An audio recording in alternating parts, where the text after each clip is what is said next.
왜 1월 달에는 주식이 많이 오르느냐? 월가의 다른 대가들이 공통적으로 하는 말이에요. 기술주에 대한 중립 의견을 냈고요. 빅스 지수, 이건 되게 낮은 수준을 유지하고 있다.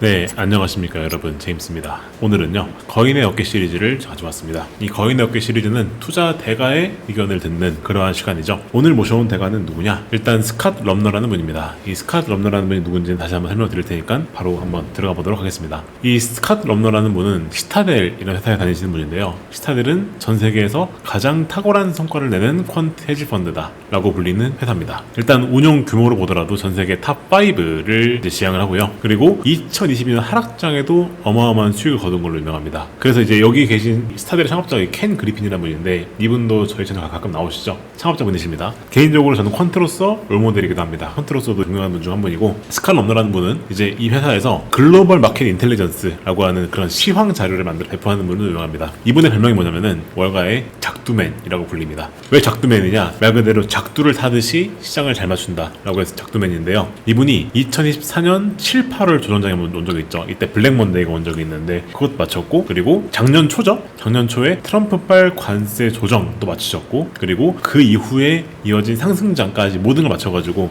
말 그대로 최근 2년 동안의 시장의 적중률이 되게 높으신 분입니다. 그래서 이분이 원래는 골드만삭스에서 계시다가 아까 말씀드렸던 시타델 증권을 이직을 하셔가지고 거기에서 더 다양한 시황 정보를 알려주고 계십니다. 이분이 이 시타델 증권의 글로벌 마켓 인텔리전스라고 하는 이제 그런 전반적인 그런 곳에서 여러 가지 시황 정보 올려주시는데요. 이번에 올려주신 정보가 올라왔습니다. 올해 1월 6일에 올라온 정보고요. 되게 따끈따끈한 뷰죠. 자, 이분이 이번에 어떻게 자료 올리셨느냐? 1월 효과라고 올렸습니다. 1월 효과. 이거는 일반적으로 저희가 계절성을 얘기하는 건데, 1월 달에는 주식이 오르는 경향이 있다라고 하는 그런 거죠. 그거에 대한 본인의 시황 정보를 업데이트 해주셨습니다. 어떤 얘기 하셨는지 한번 보겠습니다. 일단 1월 효과라는 게 무엇인지 설명해 주십니다. 1월 같은 경우는 연중 자산 배분이 가장 활발한 시기다 라고 설명을 하세요. 사실 1월에 우리가 주식이 오른다는 속설이 있는데, 왜 1월 달에는 주식이 많이 오르느냐? 일단 퇴직연금이나 보너스 같은 자금들이 미국에서 이때 많이 집행이 된다고 합니다. 그래서 이런 자금들이 개인들에게 집행이 되니까 이제 그 자금들이 현금에서 위험자산으로 빠르게 이동하는 시기다라고 얘기를 해요. 그래서 역사적으로 봤을 때 1월 달은 주식 집행이 가장 강력한 달이다 합니다. 여기 보시게 되면은 1월 달에 뮤추얼 펀드에서 얼마나 주식을 사는가 라고 하는 거를 여기서 이제 퍼센트로 가져온 건데, 1월 달이 가장 많이 주식을 사는 시기다 라는 자료가 보시면 있습니다. 이게 1984년 이후로 봤었을 때 1월 달이 자금을 가장 많이 집행한 시기다. 어디에서? 뮤추얼 펀드들에서 가장 많은 자금을 주식으로 집행한 시기다. 그러다 보니까 나스닥 100 지수 같은 경우에는 1월에 70% 확률로 상승을 했다라고 하는 이런 자료를 가져오세요. 그 근거는 뭐냐면 1월 달은 기본적으로 주식에 대한 자금 집행이 빨리 일어나는 시기이다. 그렇기 때문에 1월 달은 주식이 오르는 경향이 있다라고 하는 걸 말씀하시면서, 실제로 그렇게 되고 있음에도 불구하고 현재 그럼에도 변동성은 낮다. 사실상 아까 말씀드렸던 것처럼 이런 자금 집행을 활발하고 1월달 이벤트도 많아요. 어떤 이벤트가 있냐? CES 있죠. 그리고 기업들의 실적 시즌이 1월부터 시작이 됩니다. 그리고 1월달에는 FOMC도 있습니다. 이런 되게 다양한 이벤트들이 있음에도 불구하고 현재 빅스 지수, 이건 되게 낮은 수준을 유지하고 있다. 이건 뭔 말이냐면은 옵션 프리미엄이 현재 되게 저렴하다는 얘기입니다. 콜 풋옵션 매수가 되게 강력해질 수 있다는데, 일반적으로 1월달 같은 경우에는 콜 옵션에 대한 수요가 늘어난다는 말을 많이 해요. 왜냐? 아까 말씀드렸던 것처럼 주식이 오르는 경향이 있으니까 사람들이 프리미엄이 쌀 때 어디로 몰리느냐? 콜로 올리는 경향이 있을 것이다 라고 얘기를 해요. 그래서 스캇 럼너가 제시하는 방향성은 뭐냐면은 1월달에는 주식이 오르는 경향이 있으니까 콜 옵션을 매수를 해서 대응을 해라 라고 하는 게 여기 이 시황 자료에 적혀있는 내용입니다. 1월달은 주식으로 경향이 있으니까 콜을, 즉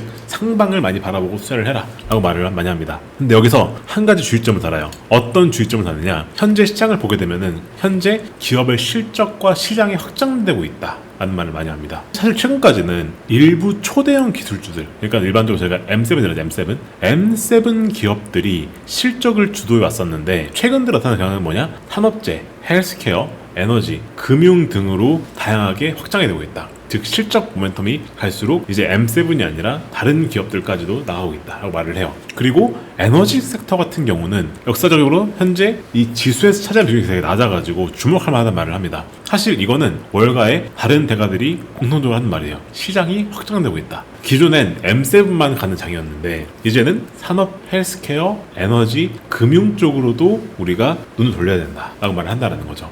그래서 현재 메인 매수세로 들어오고 있는 게 누구냐면 개인 투자자들이 되게 많이 매수를 하고 있는데, 개인 투자는 현재 뭐 양자 컴퓨팅, 로봇공학, 자동화, 우주 이런 쪽으로 매수를 많이 하고 있고, 기관 투자자들이 현재 또 마찬가지로 주식을 사고 있는데 뭘 사고 있느냐? 에너지, 유틸리티, 부동산 같이 우리가 기존에 있었던 기술주 위주의 투자가 아니라 뭔가 다른 섹터들, 그러니까 뭐 에너지나 유틸리티나 부동산, 아까 에너지는 여기도 나왔죠. 에너지가 현재 지금 가장 저평가된 섹터 중 하나이기 때문에 이쪽으로도 자금이 많이 몰리고 있다. 그래서 이런 섹터들에 눈을 돌려보는 게 좋겠다라고 스캇 럼너도 말을 합니다. 결론을 보게 되면은 1월달 같은 경우에는 자금 유입과 계절적 요인이 긍정적 흐름을 예상이 되기 때문에 선수성이 되게 낮은 상황이다. 이럴 때는 우리가 특히나 기술주집에 사시는 분들 같은 경우에는 옵션을 쓰는 게 유효하겠다. 왜냐? 본주는 비싸니까 옵션을 이용을 해서 레버리지를 써라라고 말씀하시는 거고, 그리고 2월달 같은 경우에는 시장이 숨고르게 들어갈 수 있다. 특히나 초기 자금 집회 마무리되는 시점이 오게 되면은 이때부터는 매수세가 좀 줄어들면서 약간의 조정이 올 수 있는데, 이때 변동성이 커지면 다시 본주를 매수하는 것을 권한다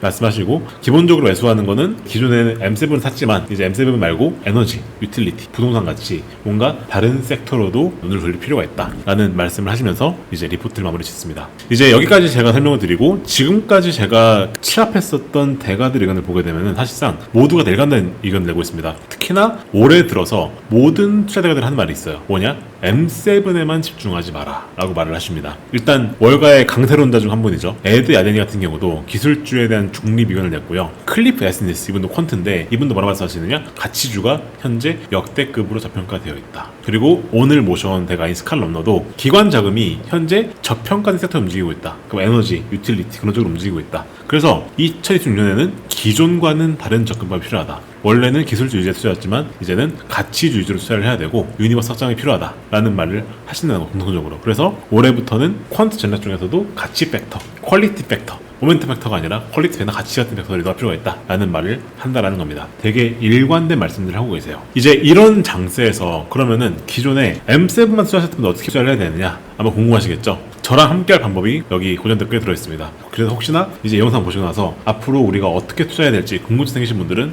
고전 댓글에 보시면은 저랑 앞으로 함께할 방법이 들어있으니까 참고하셔서 같이 저랑 가시면 좋겠다 말씀을 드리고, 오늘 영상은 여기서 마무리를 짓겠습니다. 저희 유튜브 채널 구독과 좋아요, 알림 설정까지 꼭 부탁을 드릴게요. 그럼 저는 다음 인사드리겠습니다. 감사합니다.